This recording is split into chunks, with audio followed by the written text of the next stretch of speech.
Kalonzo Musyoka. On your screens now, the head of state, His Excellency President Uhuru Kenyatta, accompanied by the Speaker of the National Assembly, Justin Muturi, and the Speaker of the Senate, Kenneth Lusaka. They are coming into the chambers so that the program can get underway this afternoon. A live broadcast brought to you by the Parliamentary Broadcasting Unit in conjunction with the Kenya Broadcasting Corporation.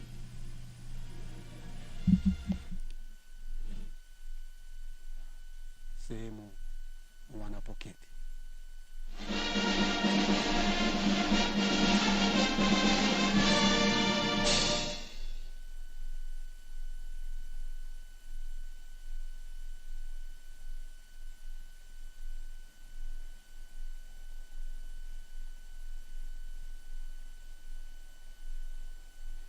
Naam, Rais anaelekeza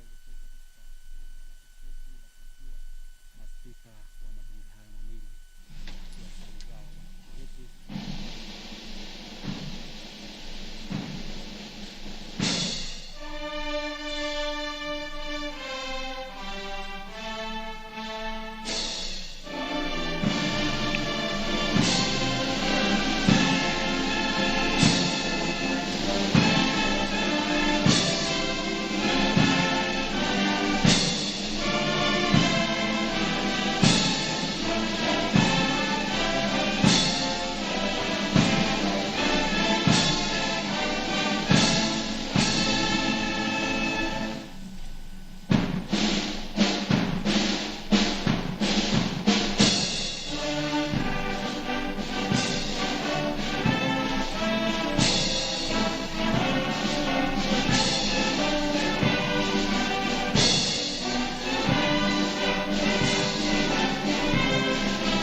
Let us pray. Almighty God, we beseech you to behold with your abundant favor and blessings as your servants whom you have been pleased to call to these leadership positions in this republic. We seek guidance to treat and consider all matters that shall come under our deliberation in so just and faithful a manner as to enhance the peace, prosperity, and welfare of our country and of those whose interests you have committed to our charge. Amen.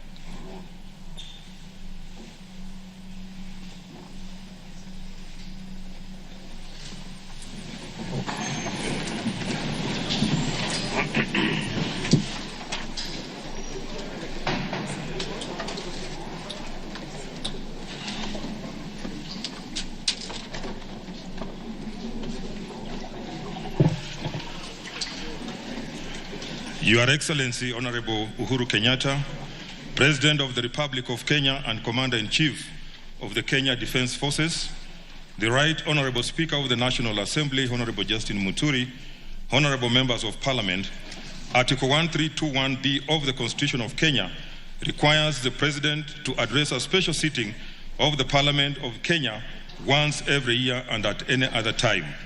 Further, Article 1321C requires the President to, among others, once every year, report in address to the nation all the measures taken and the progress achieved in the realization of national values set out in Article 10 of the Constitution. In addition, Article 247 of the Constitution requires the President, in his capacity as the Chairperson of the National Security, NSC, to report to Parliament annually on the state of the security of the Republic. In this regard, pursuant to Article 1321B and C, 1 and 2 of the Constitution and Senate Standing Orders number 22.1 and 2, Upon request by the Presidency, vide letter reference number SH/15 dated 23rd October 2020, I gave notice of today's special sitting to the Honorable Senators by Gazette Notice number 8976, which was published in the Kenya Gazette on Friday, 6 November 2020. Accordingly, Honorable members, this special sitting is properly convened. I thank you.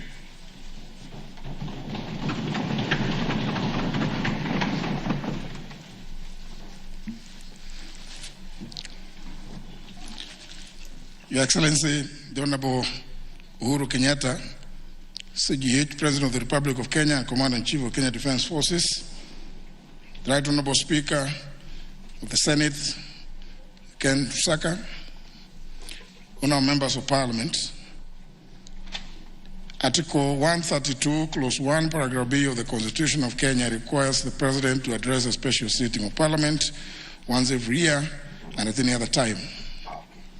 Further, Article 132, Clause 1, Paragraph C requires the President to once every year report in and address the nation on measures taken and progress achieved in the realization of our national values. Additionally, the same article provides that the President shall submit a report for debate to the National Assembly on the progress made in fulfilling international obligations of the Republic.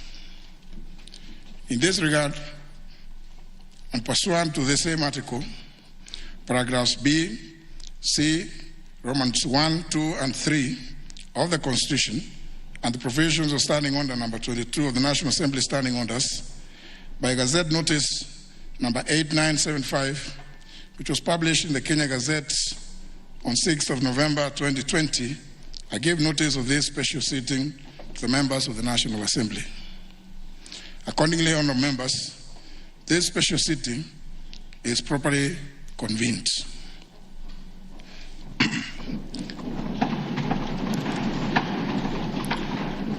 Your Excellency, allow me, in the usual parliamentary practice, to recognize some key invited guests with us here today. Seated at the Speaker's row, I wish to recognize the Honorable Deputy President of the Republic of Kenya, His Excellency Dr. William Ruto, the former Prime Minister of the Republic of Kenya and the African Union's High Representative for Infrastructure Development in Africa, the Right Honorable Raila Amolo Odinga, and the former Vice Presidents of the Republic of Kenya, the Honorable Stephen Kalonzo Musyoka and the Honorable Musalia Mudavadi. May I also accord special recognition to the following other distinguished guests seated at the Speaker's Gallery, being the Honorable Wycliffe Oparanya, EGH, the Governor of Kakamega County, and also the Chairperson of the Council of Governors, and the Honorable Mike Sonko, the Governor of Nairobi. They are all welcome to Parliament today. Your Excellency, I take notes and I'm grateful for your acceptance to preside over the launch of the Kiswahili version of the National Assembly Standing Orders after today's address.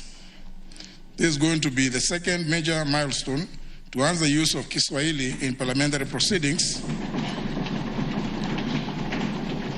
after the first one in 1974, which was undertaken following a directive to Parliament by the founding father, His Excellency Jomo Kenyatta.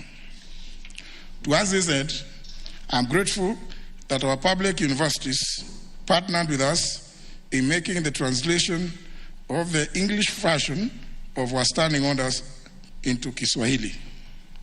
Of particular mention in this regard, Your Excellency, is the University of Nairobi, represented here today by the Vice Chancellor, Professor Stephen Kitahi Kiama,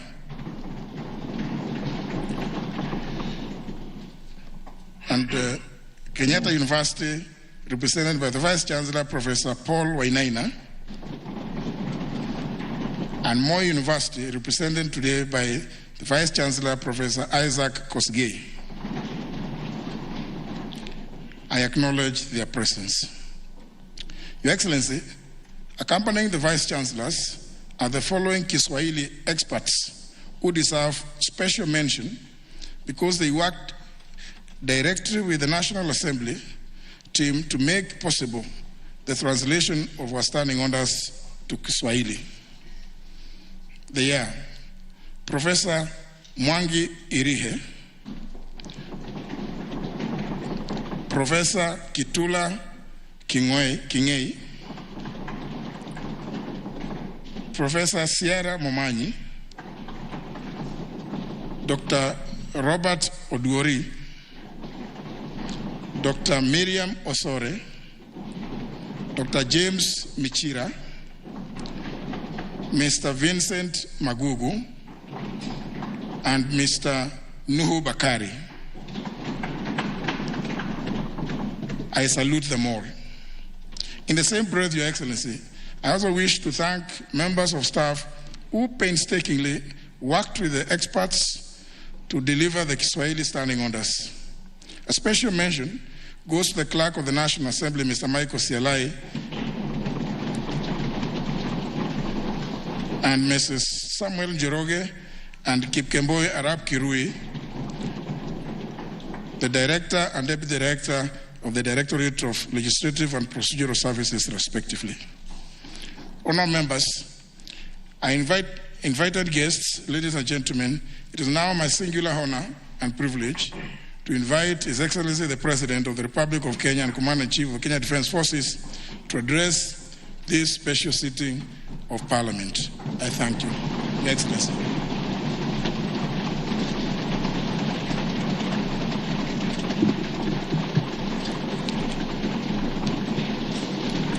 Asanteni sana.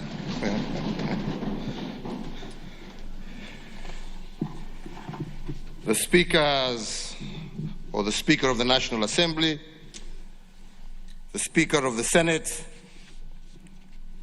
honorable members of Parliament, and all our distinguished guests, fellow Kenyans, it is my great pleasure today to join you as I report to the people of Kenya on the state of our nation. Indeed, I return to this esteemed chamber to deliver my 7th State of the Nation address in a house that I had the privilege for serving in for 11 years. 5 years on the opposition benches as the leader of the official opposition, and 6 years as a cabinet minister. Indeed, my mixed bag of fortunes while in this house affirms the possibility of our nation. Mr. Speaker and honorable members, as a reminder of our sacred duty to our beloved nation and in renewal of our solemn pledge to God and to one another, let us reflect on the following words. O God of all creation, bless this our land and nation. Justice be our shield and defender. May we dwell in unity, peace and liberty, and plenty be found within our borders. May the words of our national anthem inspire all of us to serve faithfully and with hearts filled with thanksgiving. Mr. Speaker, today as I deliver the State of the Nation address, I will also report on measures taken and the progress achieved in the realization of our national values in line with Article 132 of our Constitution.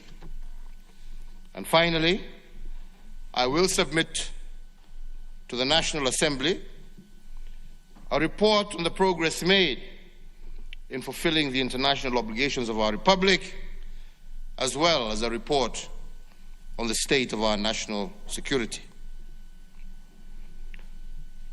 Mr. Speakers, I wish from the onset to assure you that the state of our nation is strong, resilient, and brimming with the promise of an even brighter tomorrow.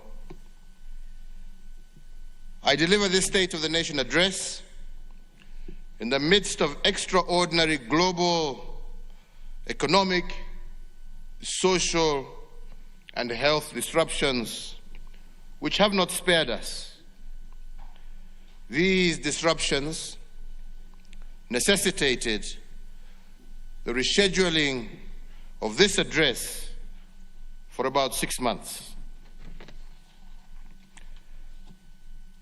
So before I embark on that solemn constitutional duty, I note with satisfaction the critical role Parliament has continued to play in facilitating and driving the realization of our national vision by appropriating resources and by oversighting the executive at both levels, the judiciary of our republic. I particularly commend both houses for your superlative support for the measures sought by the executive with regard to the national emergency response to the coronavirus pandemic, and for approval of all statutory instruments issued under the Public Health Act and the Public Order Act as part of the containment measures rolled out to stem the spread of this deadly disease. I also convey my gratitude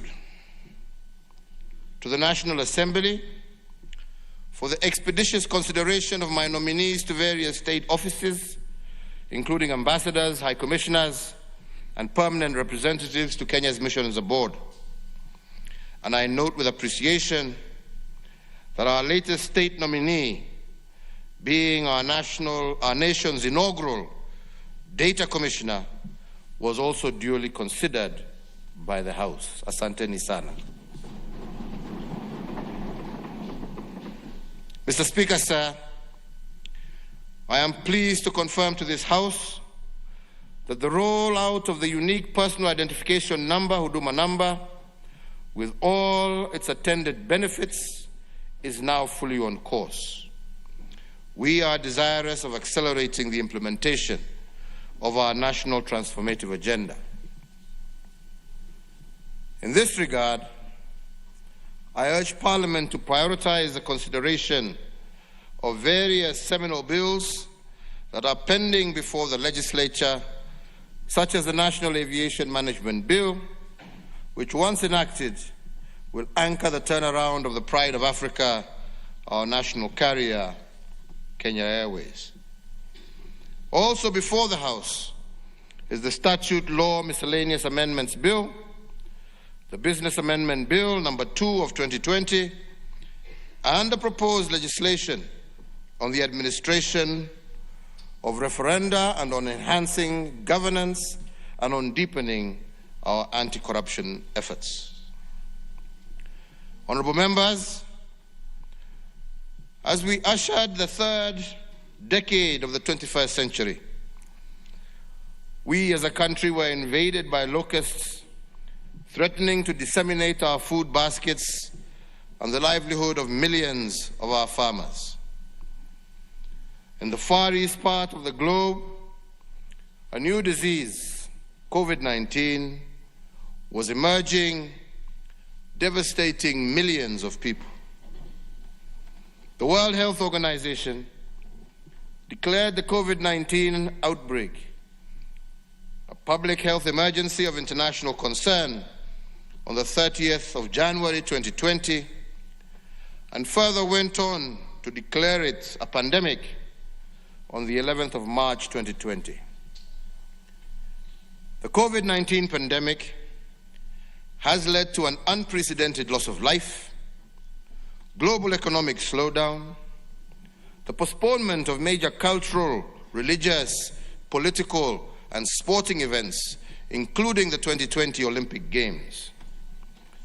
It also led to the shutting down of borders and airspaces, the closure of institutions of learning, disruption of production and supply chains, a massive strain on health systems in every nation on earth, and tremendous pressure on individuals, families, communities, and entire nations.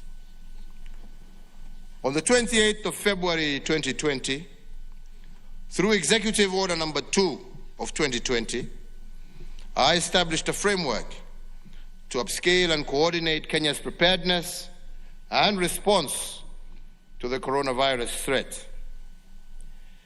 Kenya's first case of COVID-19 was confirmed on the 13th of March 2020.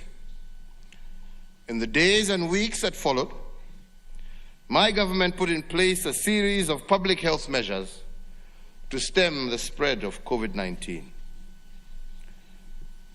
These included Kenya's first ever nationwide curfew since independence, the restriction of movement into and out of most affected counties, the shutdown of learning institutions, a ban on public and social gatherings, restriction on the number of passengers in public service vehicles, among other containment measures. Our health institutions also ramped up their preparedness by training their staff on management of the disease, by creating isolation areas, and by procuring the deployment and deploying the relevant equipment and medication. Despite these commendable efforts, as of this morning, Thursday, the 12th of November 2020, we have reported a total of 66,723 confirmed cases of COVID-19 in our country, and sadly, also a total of 1,203 deaths since this tragedy fell upon us, out of which we can say that 23 persons succumbed to the disease over the last 24 hours. Our hearts go out to the families who have lost loved ones to coronavirus. Our thoughts and prayers are with those who are undergoing isolation or treatment with respect to this disease, and we wish them a quick recovery, a quick and complete recovery. Honorable speakers, honorable members, I would like at this juncture to request all of you to rise on your feet and join me in observing a minute of silence in honor of the memory of 1,289 Kenyans who have succumbed to this deadly disease.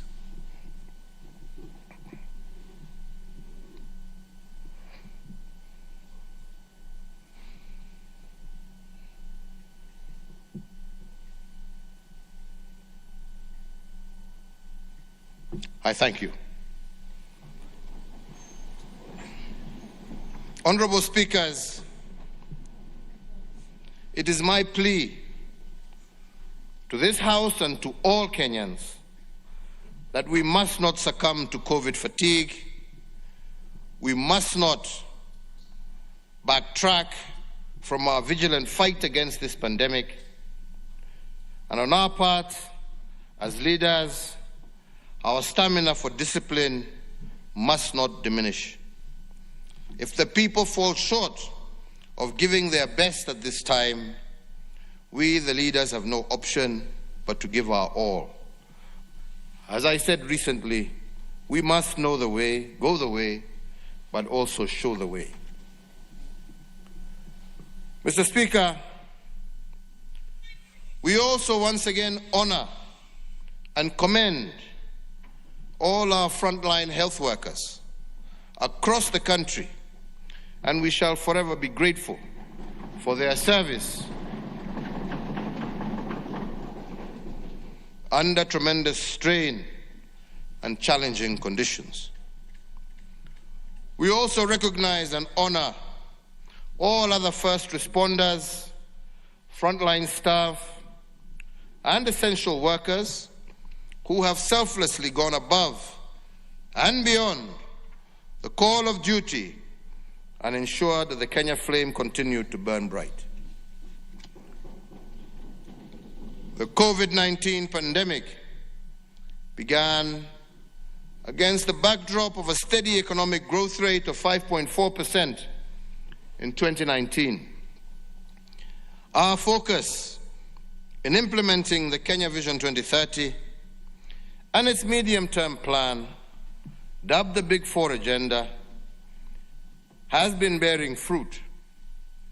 As a result, most of the major economic sectors evidenced impressive growth last year, including manufacturing, agriculture, tourism, and financial services. However, when it became apparent that the COVID-19 pandemic threatened to erode the significant economic gains we had made in 2019 and preceding years, on the 25th of March 2020, I did announce state interventions to cushion Kenyans against adverse economic effects of COVID-19 pandemic that warranted the national exchequer to forego taxes amounting to Kenya shillings 176 billion. These tax measures included the temporary suspension of the listing with the credit reference bureaus of any person, micro, small and medium enterprise, and corporate entities whose loan accounts had fallen overdue or was in arrears. 2, the immediate reduction of VAT from 16% to 14%. 3, 100% tax relief for all persons earning up to Kenya shillings 24,000. 4, reduction of pay as you earn from 30% to 25%. 5, reduction of corporation tax from 30% to 25%. Indeed, number 6, we did also instruct that all ministries were to pay approximately Kenya shillings 13 billion of verified pending bills so as to improve liquidity in the economy and ensure that businesses remained afloat by enhancing their cash flows, with the private sector also being encouraged to clear all outstanding payments owed within themselves. The Kenya Revenue Authority was directed to expedite the payment of all verified VAT refunds claims amounting to Kenya shillings 10 billion within 3 weeks, or in the alternative, allow the offsetting of withholding VAT in order to improve cash flows for businesses. Number 8, that Kenya shillings 6 billion from the Universal Health Coverage Kitty was to be immediately appropriated strictly towards supporting counties and the recruitment of additional health workers to support in the management of the spread of COVID-19.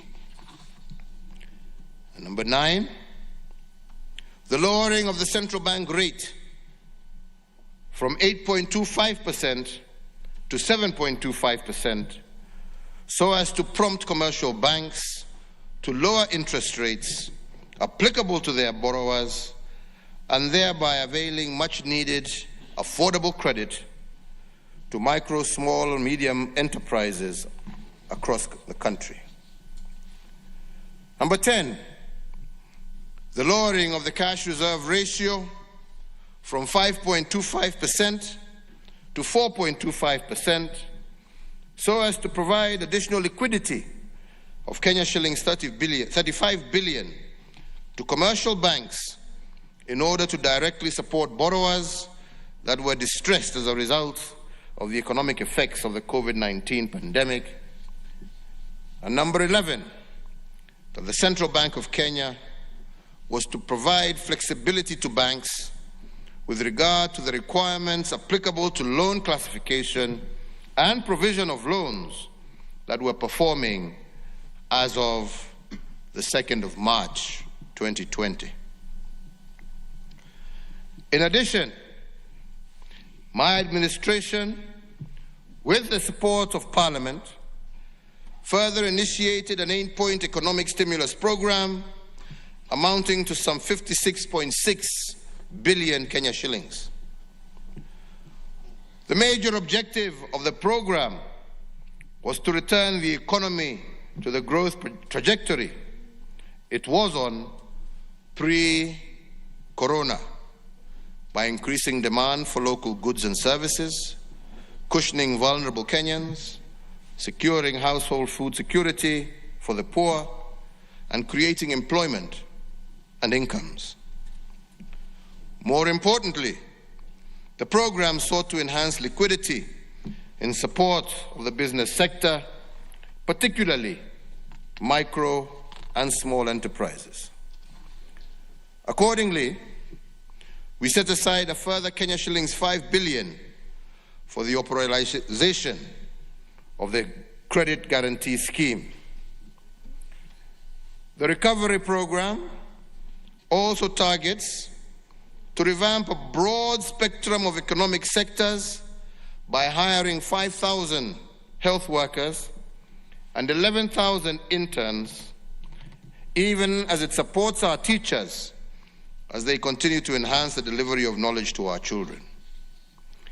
It further seeks to create 100,000 job opportunities for the youth, besides implementing a subsidized farm input scheme for vulnerable households, and parts of the resource allocated will be utilized on the ongoing fabrication of 250,000 school desks crafted by local artisans. Mr. Speakers, despite the very difficult times that we have faced as a nation, our people have remained resilient. In the face of tremendous economic challenges and the health crisis we are facing, the majority of us have truly been our brother's keeper. Not only have we stood with our family members and friends going through hard times, we have also acted responsibly by following the laid down public health directives. But fellow Kenyans, we are yet to get out of the woods, and so I urge all Kenyans to keep doing that which is honorable and right.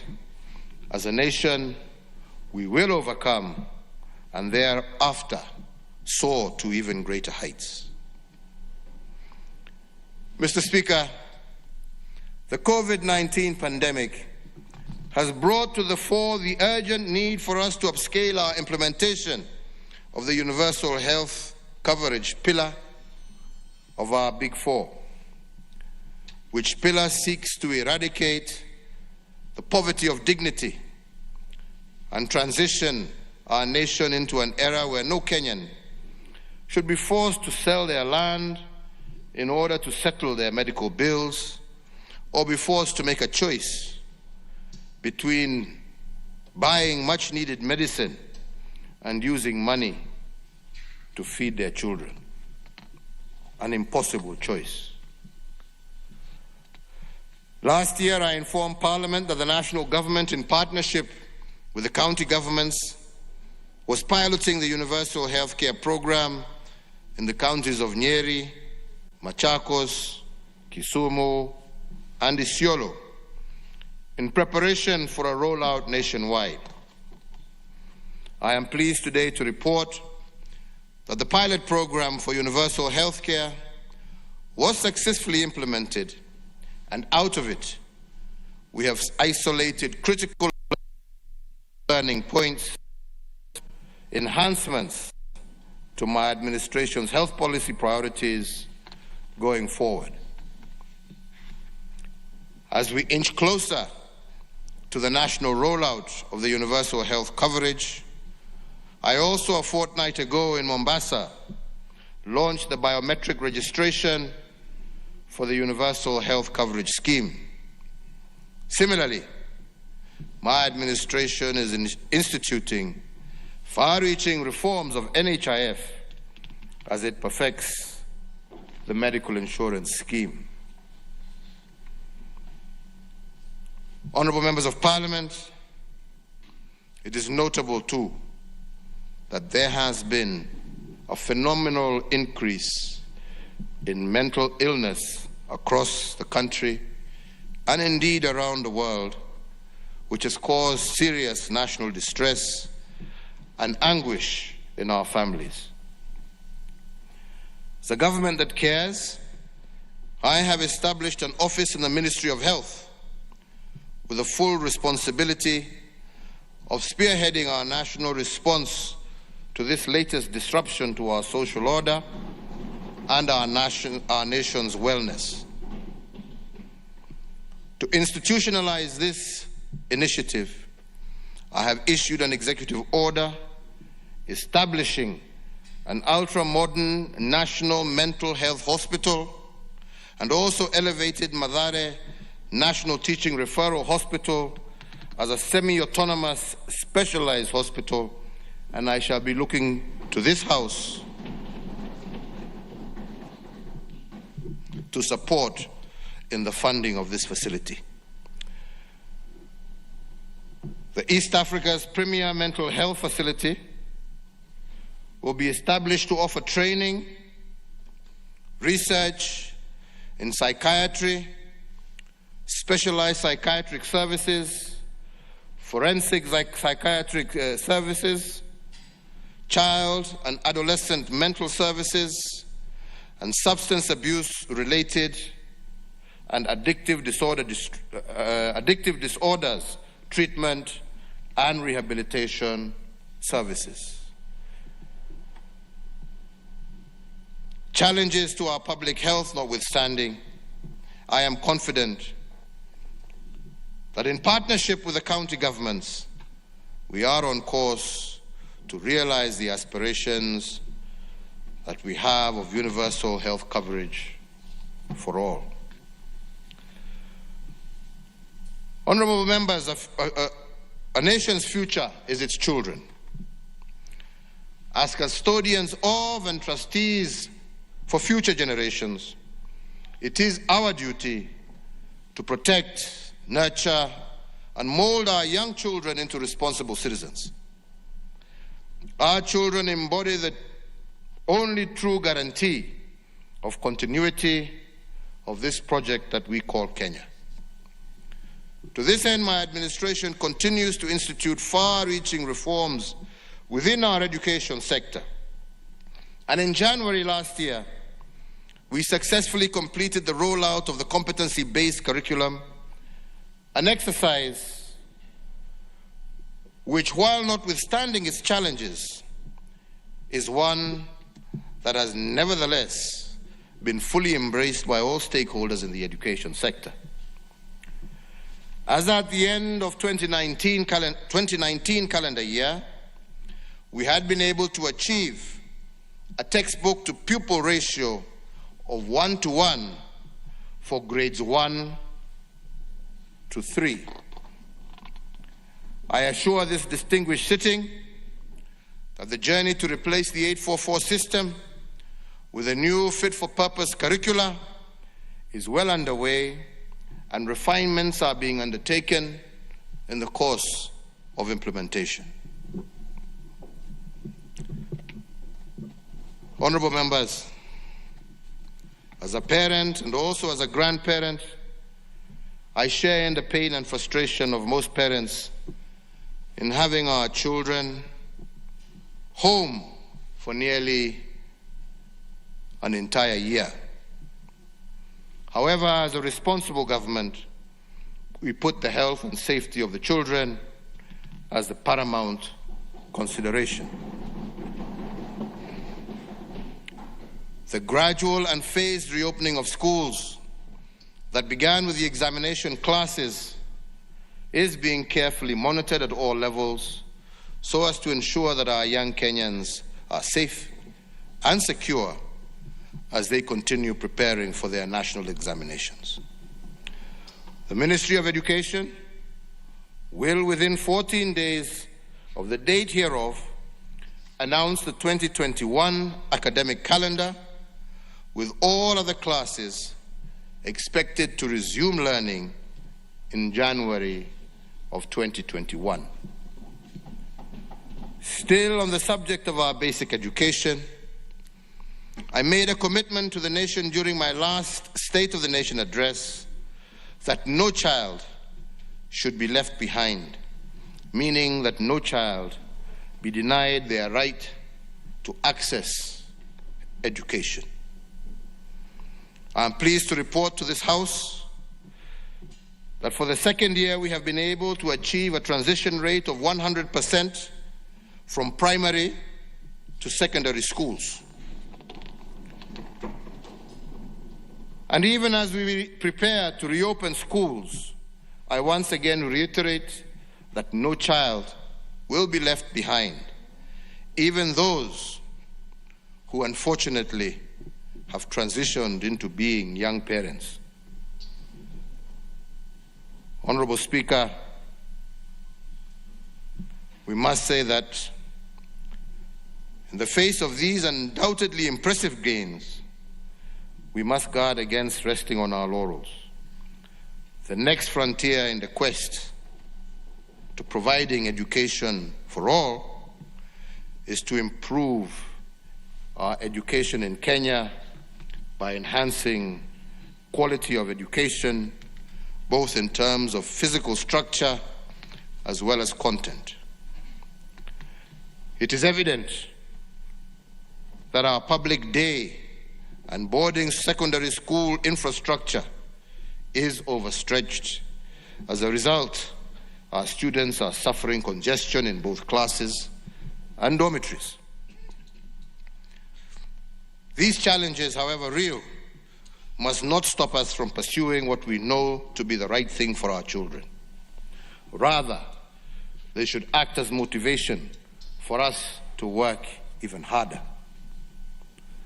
Through a combination of interventions, both policy and financial, involving the Ministry of Education, county governments, and members of the National Assembly, through the National Government Constituency Development Fund, we shall have the necessary resources to address the infrastructure gap to our education sector conclusively within the next 24 months. In this regard, I therefore appeal to members of the National Assembly that the use of funds under your oversight should be used primarily to respond to the immediate and short-term needs of our learners. Currently, there is an urgent need for construction and equipping of more dormitories, classes, and other amenities to further facilitate ease of learning for our children. Indeed, conscious of the fact that significant financial resources will be deployed towards the construction of at least 12,500 new classrooms and related school facilities. And in that regard, the Ministry of Education and the Ministry of Transport, Infrastructure, Housing and Urban Development have been instructed that by the 1st of December 2020 to issue a new set of building guidelines for school infrastructure that allows the use of appropriate and cost-effective building technologies suited to the varied geographies of our nation.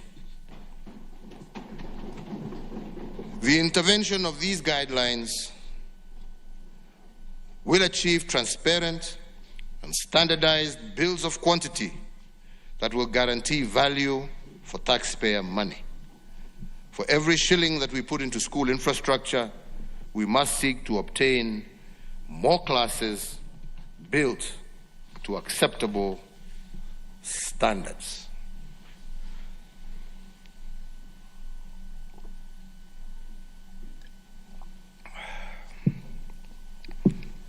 Fellow Kenyans, honorable members, Mr. Speakers, On the state of our economic development, at Article 132, read with Article 10 of our Constitution, I am required to report to Parliament on a wide array of economic, social, and relational achievements. I call the sum total of these achievements our economic development. Honourable members, economic development is not about intentions and activities. It is about results. It is not about the volume of what we did. It is about the impact of what we achieved. In other words, economic development is the measure of the tangible, positive transformation of the well-being and the quality of life of our people. During this year's reporting, I will focus on 4 areas of primary thrust and situate the 4 areas within the broad framework of the Big Four. And I must mention at the onset that the Big Four is not a project as many think of it. The Big Four is an economic development strategy or framework which I have used to organize government delivery and to answer the question why in terms of the selection of the priority areas that we are working on. The philosophy of the Big Four is anchored in 4 intentions which we have pursued relentlessly this year despite the problem of COVID-19. The first one is liberating our urban poor from the poverty of dignity caused by poor housing and inadequate services. The second is transitioning our young people from being earners of wages to owners of capital. And the third is building a holistic base of human capital that is food secure and health assured. And the fourth is jump-starting the shift from being a country of net consumption to one of production. And this has been our why for the Big Four during this difficult year. Let me begin my report to you by discussing the poverty of dignity visited upon our urban poor. Indeed, it is a shame that almost 60 years after independence, a majority of our urban dwellers live in a dignity-poor environment. Their sanitary conditions are inhumane, their habitations are deplorable, and our intention is to reverse this. And the Nairobi Metropolitan Service is a pilot project that has been successful in rolling back the frontiers of this urban indignity. The other intervention we have engaged in is that of affordable housing under the Big Four. And my administration's pilot project at Park Road, Nairobi, is the first beacon on this journey that was delivered ahead of schedule and within budget. We have also concluded the successful incorporation and capitalization of the Kenya Mortgage Refinance Corporation. This corporation will improve mortgage affordability, increase the number of qualifying borrowers, and result in the expansion of the primary mortgage market and home ownership in Kenya, while also deepening the capital markets through large-scale, medium to long-time refinance options. I would also like to report that there are also ongoing reforms in the land sector to improve access to land as a factor of development. Towards further promoting and sustaining Kenya's national development, the National Land Titling Program continues apace. During my administration and over the last 7 years, 4.5 million new titles have been issued since 2013, as compared to 6 million titles issued from 1963 to the year 2013. These are not mere abstract statistics, honorable members. They represent very real gains from wananchi and the resolution also of long-standing historical land injustices. For example, just last week in Samburu County, only 2,000 group ranches were titled by the preceding administrations. But up to early this month, my government has issued over 10,000 new titles in Samburu County, and by January of next year, we are on course to have issued a further 15,000 title deeds. Honorable members, just over a month ago, I also issued a further 2,000 titles here in Embakasi Ranching in Nairobi, whose combined value to the owners is approximately 6 billion Kenya shillings in the hands of our people today. So, honorable members, to restore fully the sanctity of title, we are also digitizing all the land records across the Republic. This national endeavor is anchored under the National Land Information Management System, and the system is designed to enhance security of land records, improve accessibility, and also dramatically reduce the cost of land transactions. I call on all stakeholders, and in particular the Law Society of Kenya, to embrace and support this positive transformation that removes land information management in Kenya from its current 19th century system and standards to those that are more appropriate to the 21st century. Other reforms include the formulation of the Sectional Properties Bill to bring legal clarity to the ownership of sectional properties. The bill is in its final stages before introduction to this esteemed House. My prayer to you, honorable members, is that we may pass this bill that will allow millions of Kenyans access mortgage and credit for their apartments and smaller dwellings, and to create greater equity for all our people. Honorable members, let me underscore that eradicating the poverty of dignity is not just about securing tenure and dignified habitations. The poverty of youth dignity is also one of the areas that we have focused on. Youth pessimism and fatalism can also be turned to patriotism. If youth are liberated from the poverty of dignity, we have worked hard to give youth self-esteem and a sense of purpose.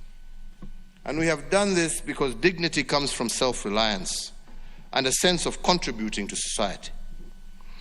If the youth are given a sense of national importance, they will own the country and guard it jealously as active shareholders.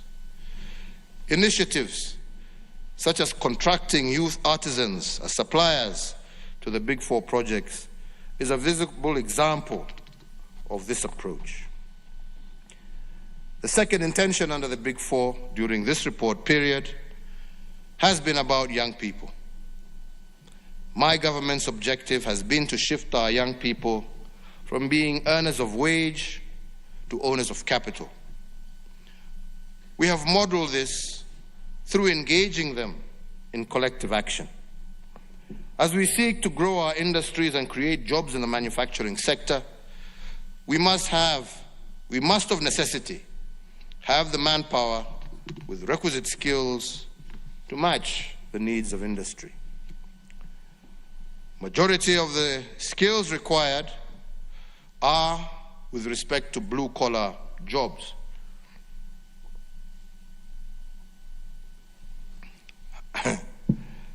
To blue-collar jobs that need young men and women who understand the basics of the digital economy and who have the capacity to deploy both knowledge and ingenuity as they seek to solve practical problems.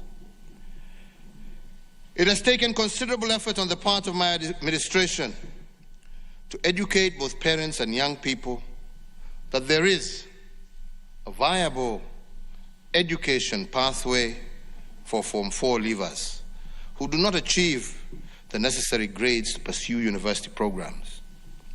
This pathway is anchored on the technical and vocational training program. Today, I'm proud to report that we have so far enrolled 430,598 students in 182 technical and vocational training colleges across the country. The curricula for these institutions has been developed in partnership with industry stakeholders in varied sectors of our economy, ranging from the automotive industry, oil and gas, maritime and shipping, to agro-processing. We are also collaborating closely with technology partners to develop curricula for basic digital skills to allow our young people to take advantage of opportunities within the digital economy. Indeed, barely a month ago, I launched a border scheme meant to bring together 1.4 million riders in that sector who actively support 5.2 million families across the country. What I told them was that in aggregate, these riders make a total of Kenya shillings 357 billion every year, which is more than the total disbursements that we make to 47 counties through the National Exchequer, which presently stands at Kenya shillings 316 billion annually. And what I told them with these statistics in mind, it is clear that border riders can come together and become owners of capital and holders of major investments.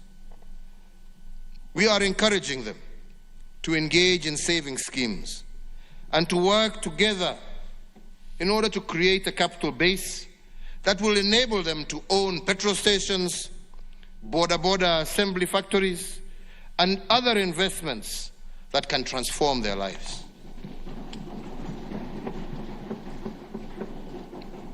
Shifting our youth to become owners of capital also requires us to develop productive capabilities that move from the rudimentary to the complex operations. This is partly why we have revived Rivertex as a producer of textiles and a consumer of locally produced cotton.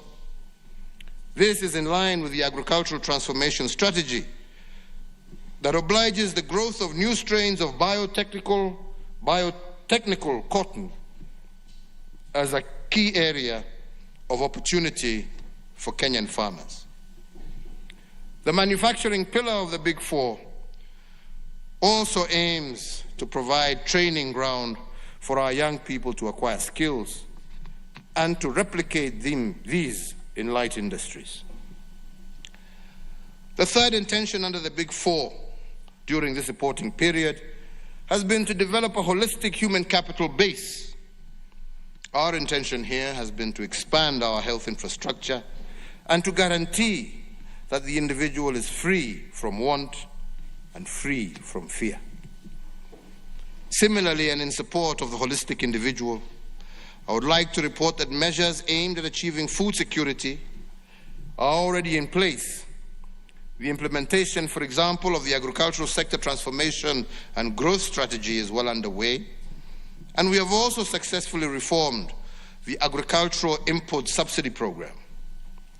If we can achieve this intention of developing a holistic human capital base, then we will increase our national productivity and enhance our economic development. The fourth intention of the Big Four under this year's Economic Development Program agenda is the commencement of the journey from being a country of net consumers to a country of net producers. And in order to make this shift, we must admit that we cannot experience any significant progress in manufacturing and agro-processing without the building of transport systems and making significant investments in energy. Honorable members, even as we mooted the Big Four intention, some of us recognized then, as we still recognize now, that the task of ending the indignity of not having decent shelter, the task of enhancing access to universal health coverage, the task of enabling all who are willing to live in dignity through sweat of their brow to thrive, and the task of ensuring food and nutrition security would not be completed in a single term of office. That being the case, we gave a solemn promise that by the end of 2022, we would have laid an unshakable foundation for the realization of this vision, which is a shared aspiration for millions of our Kenyans.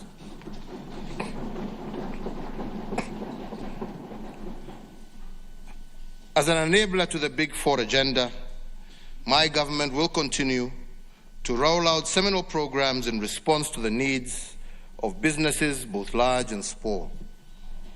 We are continuously enhancing the ease of doing business and creating an enabling environment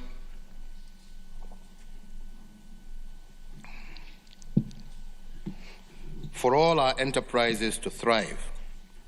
Earlier this week, I commissioned a transit shed at the Kenya Railways Nairobi and dedicated it as a clearing point for cargo imported into the country by our small traders, saving them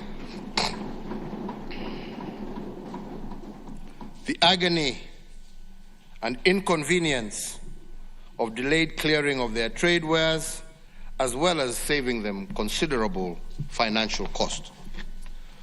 The dividends of our sustained reforms and investments over the last few years continue to enhance our nation's competitiveness and ranking globally. We have recorded many milestones thus far, such as Kenya's 80 slot improvement since 2014, with our nation currently ranked at number 56 globally and ranked third in sub-Saharan Africa on the Ease of Doing Business Global Ranking Report. This from a low of 136th position globally in 2014. As an affirmation of our place of pride within the community of nations, Kenya now ranks number 1 globally in protecting minority investors and 4th globally in terms of getting credit.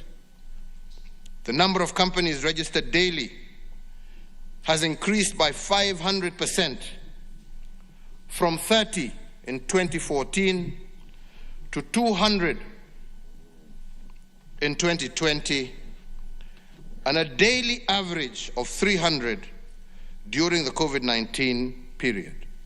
On aggregate, 400,000 companies are annually now registered in Kenya.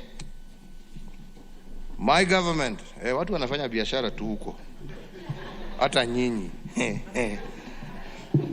My government has heeded the cries for bold and decisive actions to reduce the unnecessary regulatory burden occasioned by the multiplicity of licenses at both the national and county levels. Our initial focus in Nairobi City County has seen the waiver of a single business permit to all new businesses registered in Nairobi for the first 2 years of their operations, effective March of this year. We have also waived the presumptive tax requirement for all new businesses. These two initiatives and others within our Ease of Doing program will now be aggressively rolled out nationwide as we endeavor to make it easier for both local and international investors to set up, operate, and expand their businesses. And our endeavor is to make Kenya the best country on the continent in doing business by the year 2022. And for this, I seek the support not just of this House, but also of our 47 county governments. As we continue to create an enabling environment for our enterprises to thrive, we are also enhancing connectivity in the country through ports, road and rail. In respect to key national trunk roads, the construction of the Nairobi Expressway project continues apace, and just last month, I witnessed the signing of Africa's largest public-private partnership funded project, the Nairobi-Mau Summit Expressway.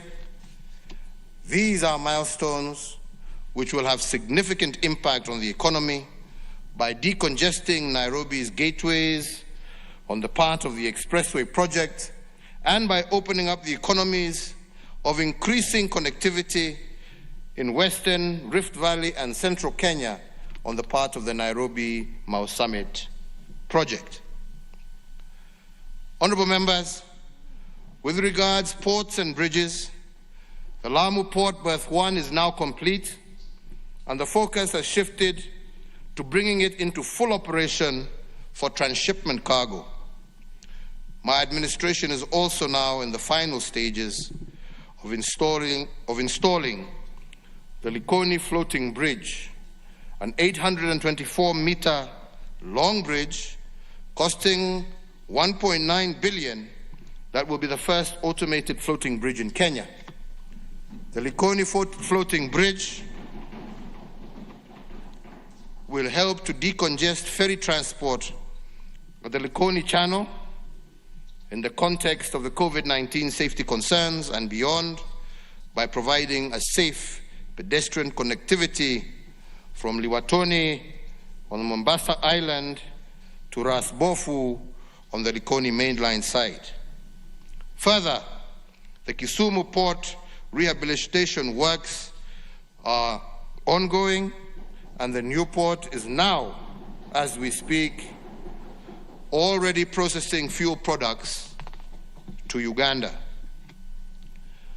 On our railways, 2 days ago, I commissioned the Nairobi Commuter Railway upgrades, which is set to dramatically change the public transport experience in Nairobi and across the metropolitan area.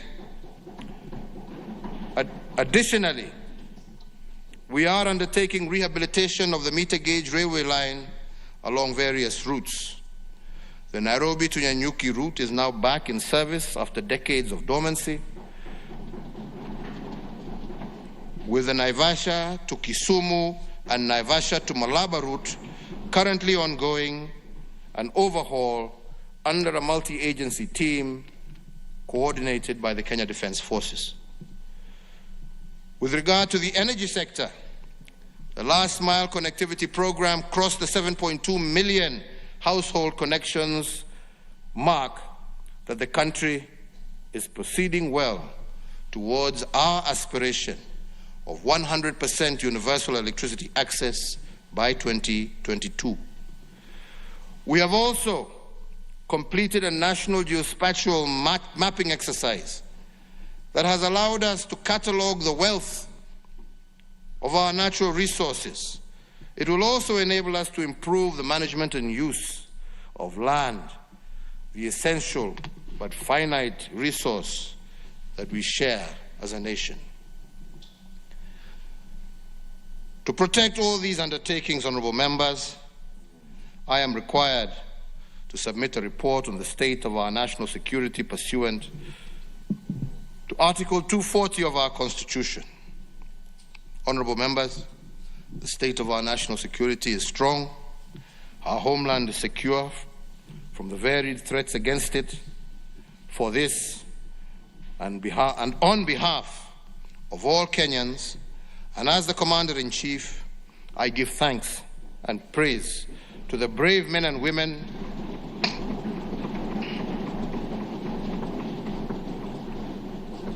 of our security services. They have continued to rout out terrorists, arrested and prosecuted many. Their plots are detected and disrupted before they can cause serious harm to more innocent Kenyans. The war against crime and criminality continues apace, driven by the National Police Service that continues to undertake technological, human resource, and skills development to better service Kenyans. And while we celebrate the state of our national security, we must also recognize that our region is increasingly unstable. We are witnessing the escalating conflicts being caused by ethnicized and regionalized competition for political power.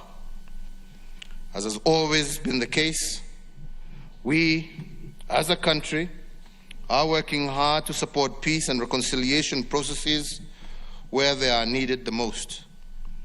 We seek to export our peace and pragmatism to our region, knowing that success in our region will further secure our nation. Honourable members, we must always remember that the wages of bad politics is the people's suffering and ruin.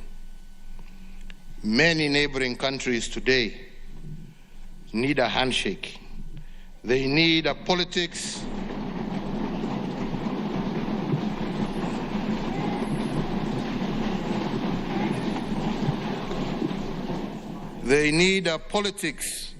in which competition is not turned into enmity and war. They need political leaders focused on including the young and desperate, not inciting them to revolt against their country and their elders.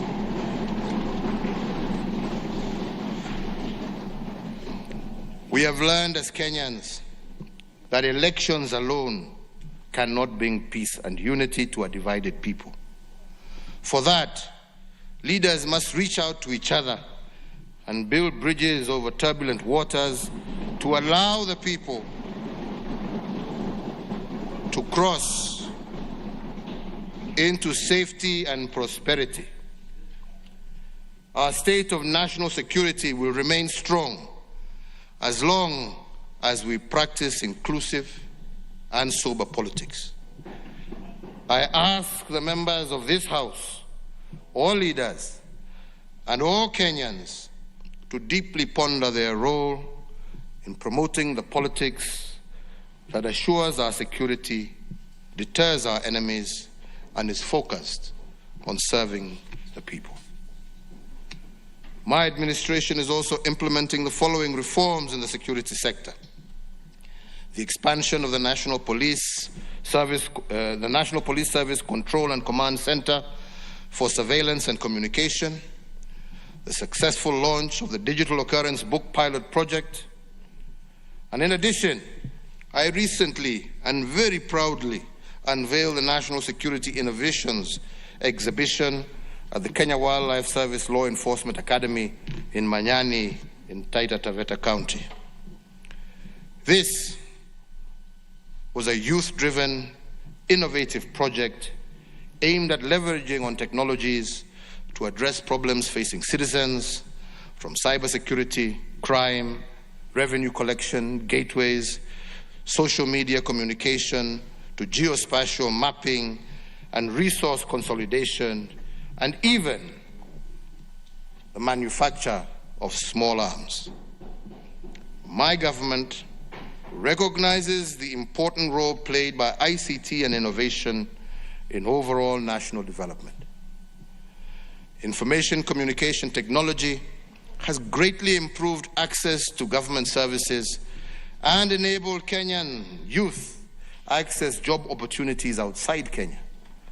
To ensure that Kenyans continue to enjoy these benefits, my administration has increased access to ICT infrastructure and connectivity through the rollout of the basic voice infrastructure in 67 sub-county locations in all unserved areas.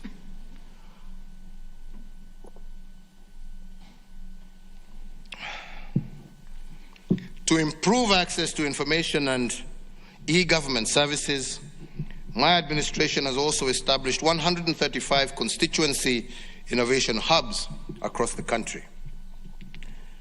Honorable Speakers, as part of my functions as President, I am also requested to submit a report for debate in the National Assembly on the progress made in fulfilling the international obligations of the Republic.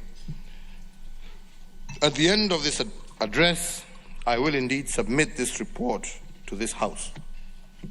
However, some of the key achievements of that report are worth mentioning in this State of the Nation address. As we relentlessly pursue our national development agenda, we remain alive to the fact that as a respected member of the community of nations, we have obligations on the regional, continental, and global stages. We are also acutely aware that the modern world is one where a myriad of transnational, traditional, as well as emerging security and ecological challenges pose grave threats to national security and development within our own borders. That said, we also do not lose sight of the tremendous opportunities available regionally, continentally, and globally for Kenya to deepen our shared prosperity. The East African community remains Kenya's foremost trade and investment priority, and we want to see even a further deepening of the integration processes within the EAC. Our people will reap the benefits of shared prosperity, and I look forward to working closely with all our neighbors to increase our exports within the East African community. And I am happy to note that indeed in 2019 our exports to the East African community jumped to a 6-year high. As we join the ranks with our brothers within the African continent, in March of 2018, Kenya and Ghana were the first countries to not only sign, but also to ratify the landmark agreement creating the African Continental Free Trade Area. And once again, honorable members, I thank you for your support in making that happen. This agreement brings the 54 African nations under one common market with a population of 1.2 billion and a combined gross domestic product of more than $3 trillion US. Indeed, as a champion of Africa's integration, I am elated that this agreement has officially entered into force and became operational on the 1st of July of this year. Honorable members, Kenya is also enjoying greater diplomatic goodwill and a deeper international friendship than at any other time in our history. We are engaging with the United Kingdom to evolve an arrangement that will guarantee us continued access to the United Kingdom market following their exit from the European Union. Similarly, we are proactively consulting with the United States of America for a solution that will ensure Kenya's continued access to the United States market beyond 2025, when the Africa Growth and Opportunity Act comes to an end without the need for the PAC's further renewal. Apart from deepening our cooperation with our traditional partners, we have also sought to unveil new frontiers for mutually beneficial cooperation with countries in Eastern Europe, the Asia-Pacific region, as well as the Caribbean. I am pleased to report to this House that last year Kenya assumed the presidency of the Organization of African and Caribbean and Pacific States for the period of 2019 to 2023. Based on our strong conviction that we should leverage on our rich experience and leadership to articulate Africa's issue in the global arena, we offered also our candidature for the non-permanent seat at the United Nations Security Council for the period 2021-2022. We obtained the overwhelming endorsement by the African Union, which was reaffirmed during the 33rd Ordinary Session of the Assembly of Heads of State and Government that took place in Addis Ababa in February of 2020. And I am pleased to report that when elections were held in June this year, Kenya was elected as a non-permanent member of the UN Security Council for that period of 2021-2022. Being a member of the most influential body of the United Nations gives Kenya an opportunity to play a more significant role in the pursuit of peace and security.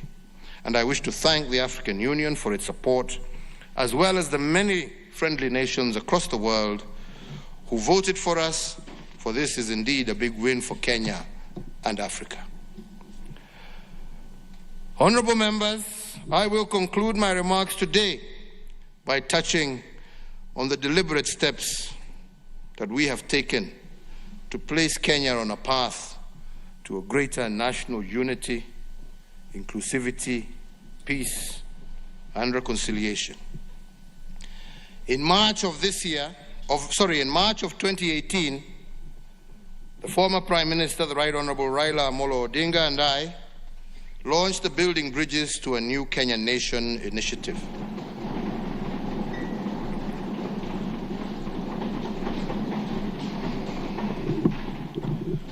To support the same, in May of 2018, we established the Building Bridges to Unity Advisory Task Force. And this task force has now completed its work and submitted its report, a report which has elicited great public debate. The report extensively evaluates our national challenges and makes robust and comprehensive practical recommendations to address them. Indeed, as we progress to the next phase of this, I urge all Kenyans to constructively consider the recommendations therein.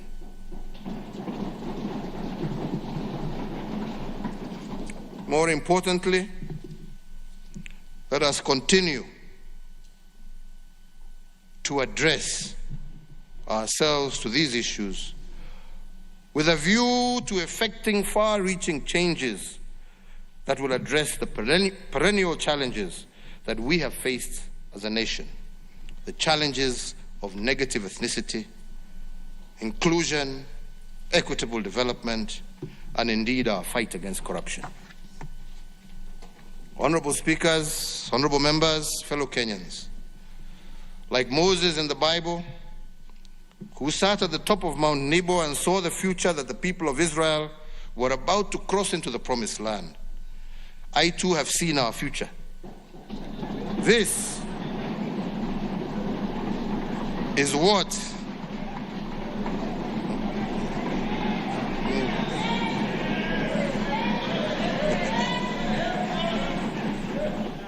fellow Kenyans, is what our future looks like. A Kenya where no one will ascend to a high public office on account of their tribe. A Kenya where no capable person will wallow in poverty because of poor governance. A Kenya where our potential as a people will be exploited for the greatness of our nation. A Kenya where we will all share equitably in this prosperity of our nation. I believe our future is bright. I believe the future is beckoning us. The future is here for us to take. Indeed, a future where truly justice will be our shield and defender. Every journey, fellow Kenyans, starts with a single step, taken in faith, at times against all odds. That journey has commenced. Major changes are needed to our Constitution and other laws so as to lay the foundation for the prosperous future that we seek. As a people, we must seize this constitutional moment, as I have said, to ensure that we deliver to future generations of Kenyan the future that they deserve. Indeed, Kofi Annan once aptly reminded us as a country that this world is not ours to keep. We hold it in trust for future generations. This moment in time is our meeting with destiny. When generations come long after we are gone, let them say that we made the right decisions at this moment, that we chose unity over division, that we dreamt of and birthed a happier, more harmonious and prosperous nation. Kenya, honorable members, is greater than any individual. Indeed,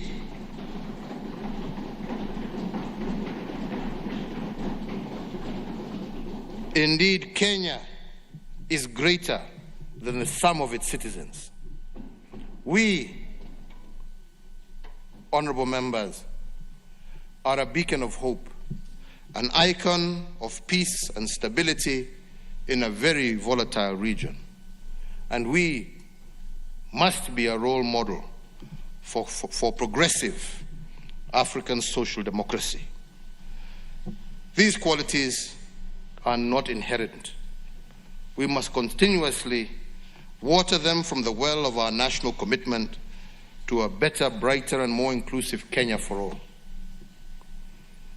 Honorable speakers, honorable members, finally, as we seek to grow our democracy and deepen institutional synergy within government, I challenge the leadership of our two houses of parliament to strive as much as possible, please, to resolve issues of concern by consensus building.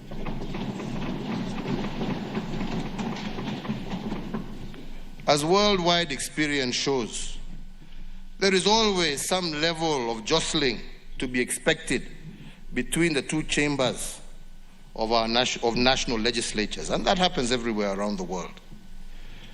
This happens as they each seek to better exercise their institutional mandates.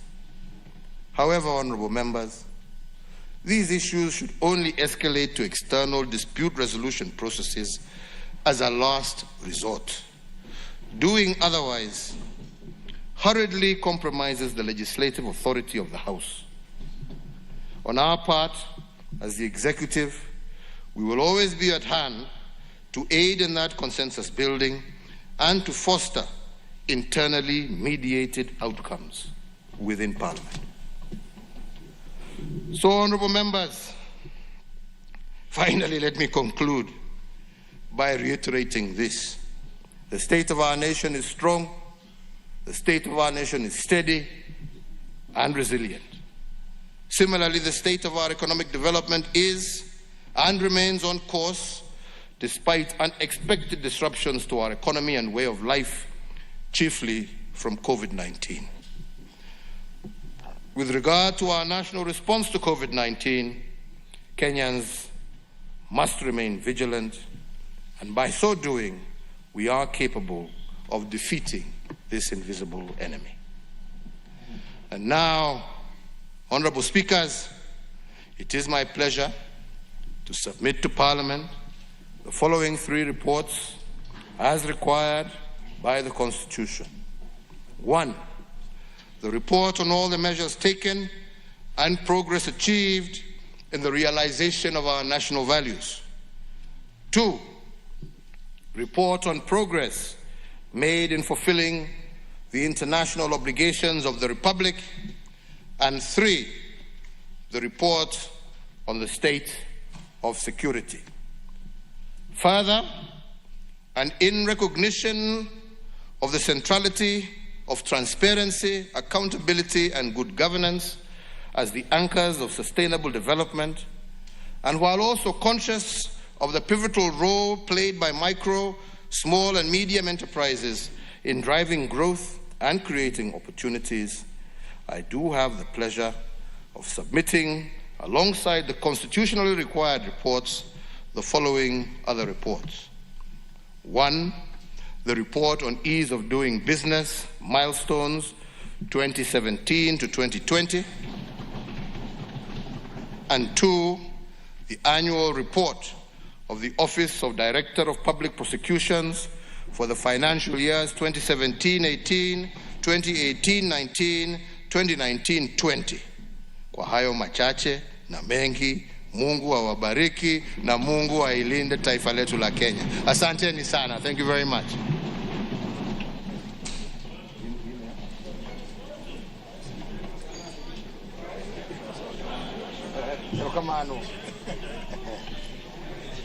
Erokamano.